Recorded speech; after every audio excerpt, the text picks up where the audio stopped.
Okay, so I'm going to use this video to introduce you to an experience I just had. As some of you may know, I was doing a course called Exploring the Self.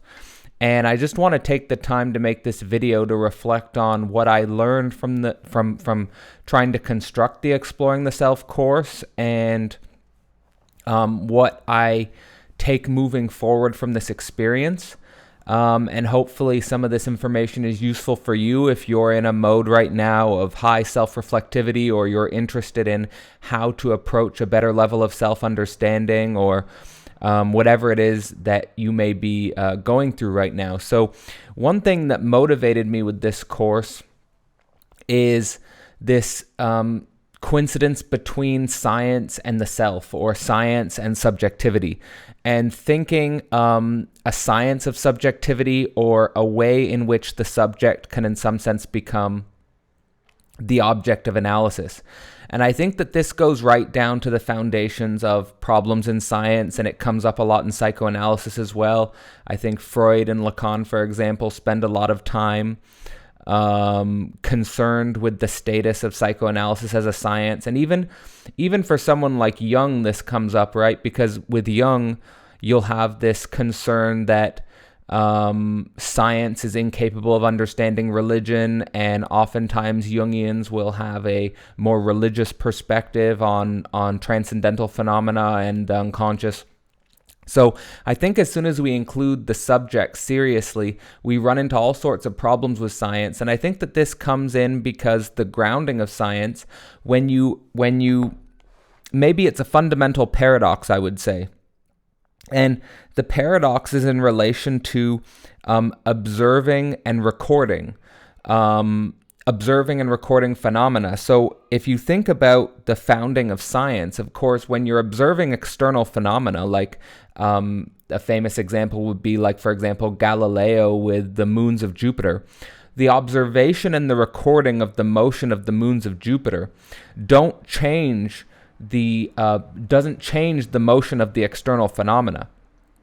One can presuppose that the act of observation and the recording of this motion is in some sense not entangled, or not interfering with the motion of one's external world. And I think that this presupposition goes on to structure a lot of science. Of course, we run into certain paradoxes, especially with the life sciences. I know, for example, when primatologists study chimpanzees, for example, we are concerned a lot with how the presence of a primatologist will affect the chimpanzee's behavior and so forth. So you have this emergent paradox of how an observation and recording will change the phenomena. And of course, this becomes something of a philosophical issue also in quantum physics. But I'd say here it becomes all the more intimate when we're in Exploring the Self, and when I was designing the Exploring the Self course, because what you observe and you record in oneself will change yourself. And the thing is that what you observe is a creation, and what you create is an observation. Or maybe I could say you create what you discover, or you discover what you create. And I think it's a loop between here creation and discovery, which is a kind of a metaphysical mystery on the level of contemporary metaphysics with cognitive science and even Platonic metaphysics, where you'll often have mathematicians say, for example, that they didn't create their formulas, they discovered them, for example. But I think that with the Exploring the Self course, what became obvious to me is that you create what you discover, and you discover what you create. It's kind of like a loop. So I would say here we have to think this deeply, this loop between the subject and what happens when you include an observer in the act of, when you include the observer as, in some sense, the object of your analysis. So I would say that was one of the first things I learned. Now, you might say, what is the point of exploring the self? And I think that what is basically going on when you're doing a self-exploration, at least what we were doing in this course, was a type of cognitive mapping. You're trying to see if you can find in your own self-image and your own self-narrative or your own self-action a type of motion that was maybe not fully self-transparent, maybe trying to surprise yourself, maybe trying to find parts of yourself which were present, but maybe not on the level of a deep reflection, or maybe not on the level of a full self-transparency. And that by moving this, by taking this motion, by taking this what was present and bringing it to the level of a recognition, bringing it to the level of a either a realization or a self-observation, that you move this then to a conscious level of reflection, and that by moving this to a conscious level of reflection, you gain a new potency, you gain a new you gain a new knowledge of self, which will then, again in this strange loop of the self, which will then gain a new quality. So it could be that you have latent potential within yourself, certain things which are present wanting to come to the surface, or things which are there but not well structured in a narrative or an image, or not well structured on the level of being able to articulate to the other some dimension of yourself. And that by bringing it to consciousness and by opening it up, by sharing it, by more deeply understanding it, you can then change your motion, and you can and retroactively make sense of your historical motion. So you can make sense of what you had been doing in the past, maybe not fully consciously, and then by making it more conscious, then give it a more future-directed motion here. And I think here it brings me to this interesting paradox, which I've been thinking more about, which is this distinction between actions and narrative.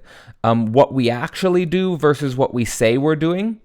And this difference between the actions and the narrative, it might not be totally ever reconcilable, but that the actions of the subject, the actions of the self, will precede our ability to narrativize it, will precede our ability to unpack it consciously. So exploring the self here is an important tool to constantly understand this relationship between actions and self-narrative. Because if we're not totally paralyzed by an image, and I don't think we're ever totally paralyzed by an image, but it can be the case. If we're not totally paralyzed by an image, we're acting things out on the edges or on the periphery of this non-image. We're acting things out which are not correlated with our self-image, or not admissible to our self-image. And that this acting things out on the edges are things that we're not yet able to bring into a narrative, and certainly not able yet to share in a narrative with others. So it's really this, it's a darker area, it's a shadowy area. You might even call it, I'm sure Jungians might call it something like a shadow work, where you're basically exploring a dimension of yourself which is not yet brought to light, you might say. And on this level, it could be that the point of bringing to light in the narrative your actions are things that you can't know, you don't know, or things you simply don't want to know. Because in this process of self-exploration, you are likely going to shatter a previous self-conception. You're going to shatter a previous self-image you had of what you were doing. So it's a creative destruction, but I think that's the point. Now, in this exploration of the self, I think what became obvious to me is that this self-exploration is dependent on a few things. It's dependent on what you select to observe. and what you are censoring from observation. And I think that this will, in some sense, be dependent on the other, not just the social others, although the social others are going to be a determining factor, but also the other within yourself, the other that you are willing to allow to be confronted in some sense. So this will, and on some sense, the initial selection and the start of the process of self-exploration, the initial selection will probably be less conscious and less transparent than what you would be able to do in a second iteration. But I will get to that in the final point, because I think this iterative nature of self-exploration and how deep you want to take it is an important dimension. But the main point I want to make with selection is that you'll always be exploring a fragment of the self. You, by definition, when you select a part of yourself that you want to explore, it's not the whole self, but a fragment. And this fragment, you'll be unlocking and revealing certain dimensions of this fragment of yourself. But of course, it's connected to other fragments, and you can't select all the fragments at the same time.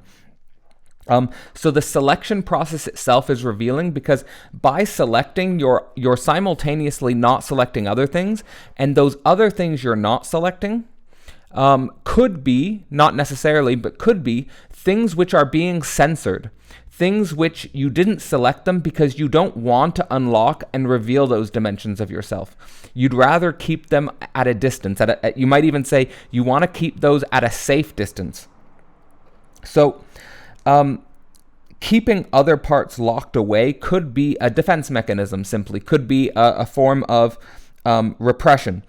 And I think that in this selection and censorship process here, to bring it again in relationship to the other and the importance of the other, either the social other or your own intimate other, who, just simply your experience of being with yourself when you're by yourself, how you're acting when you're by yourself, for example, is the comfort you feel or the lack of comfort you feel with the other or the others. In other words, that could determine what you select and what you censor, because of consequences for the identity, because of consequences for going too deep, as it were. When we're exploring those territories which aren't narrativized, you can go too deep.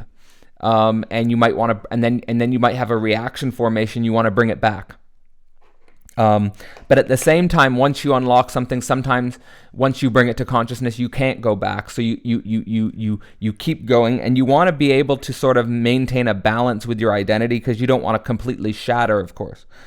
And then my final point about this selection and censorship process and this intimate other is sometimes with this intimate image of yourself, I think, and in this selection and censorship process, I feel like the dimension of fear and love here are central.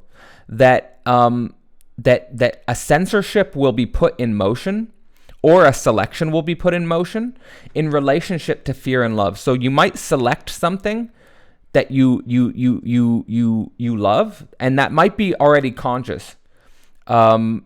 And that you will censor something out of fear, simply because it might be something too much to go into, and I sort of already spoke a little bit about that. So just becoming aware of the importance of this emotional registration of fear and love for self-exploration. It's a deeply emotional process, and it's not something, and I think it's another important dimension of a science of the subject, because with the science of the subject, we have to include this as fundamental, these emotional registrations. And then finally, how to end a self-exploration, because the self is infinite. And that means you can explore the self infinitely. You're never going to be able to exhaust the object. You'll never be able to exhaust the object. I mean, we could technically know everything about certain phenomena, and when we've known everything about a certain phenomena, then we move on to something more mysterious, right? So you'll see this in science all the time, because the most intelligent or the most innovative people in science will always move to the edges where there's unexplored territory, where there's new things to be found. where there's new theory to be developed, where there's new phenomena to be observed. And this never ends with the self. This just never ends. So the question is, when this problem immediately arises of this how to end a self-exploration, one answer is that you don't. But in a practical level, in order to structure, say, a course, or in order to structure just by yourself a self-analysis at a certain fragment of time, you want to be able to say, okay, well, you want to be able to bring a certain analysis to an end and a termination, and say, okay, well, what did I learn by doing this? By exploring a certain fragment? What did I learn about exploring a certain fragment of myself and bringing it to consciousness on a more narrativized level? And I think that for me anyway, I found the most useful way to do this was to almost imagine or conceive an ultimate aim and an ultimate limit. So for me anyway, what I did in this self-analysis was the ultimate aim would have been love, to love and to be loved, and that this is a problem for knowledge, that we struggle to love and to be loved, and that irrespective of what content I discover, independent of what fragments I discover in myself, presupposing that this content is expressing a certain aim of this nature. And then the limit would be death. So the limit of death being that, of course, I'm going to die. Of course, I am going to experience a certain form of temporal subjectivity, which will not go on indefinitely. And I think that by prefiguring this, you gain a type of iterable loop, because even 5 years from now, 10 years from now, 20 years from now, I can iterate this loop of self-exploration in relationship to these aims and ends. And the content will always be different. I'll always be discovering something new about a certain fragment I'm exploring, but the aim and the end will be similar in nature, and even be able to make progress towards this. And I will say that then, what it means to do a self-exploration, at least for me at this point, and how I'm approaching it, is that you will die, I will die, but by self-exploration, we get to choose how we will die. And I think that's incredibly potent, and an incredibly potent idea for me, to the level of being almost a central organizing idea for me. And it's something that I've brought up in previous content, which is really an idea that we don't want to live forever in some naive transhuman type of sense, but we want to choose how we will die. And I really like this idea, and it brings importance to our self-action, and it brings importance to knowing yourself well enough to explain why it is you're acting the way that you're acting. So I think that is a science of the self as deep as I can go at the moment. A science of the self is to be able to bring to consciousness why you're acting the way you're acting, to make sure it's conscious. And then just to end, I'll end now, and this was just to explore and to share with you my experience in this Exploring the Self course, and what it means to me, is, to me, the next step is to better understand the unconscious, to better understand this other side of the self. And for that, if you're interested in joining me, I will be starting another course, and this course will be on the Freudian unconscious. I've done a little promotion for it already. It starts tomorrow, basically, June 3rd. So if you're watching this as I release the video, there's a link in the description for the course, and this will be a natural extension of Exploring the Self, and it will be an attempt to approach the unconscious as best as we can.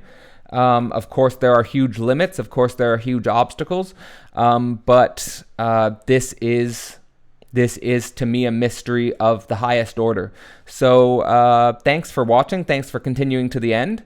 And I hope that this was useful for your own self-reflectivity and for your own self-knowledge.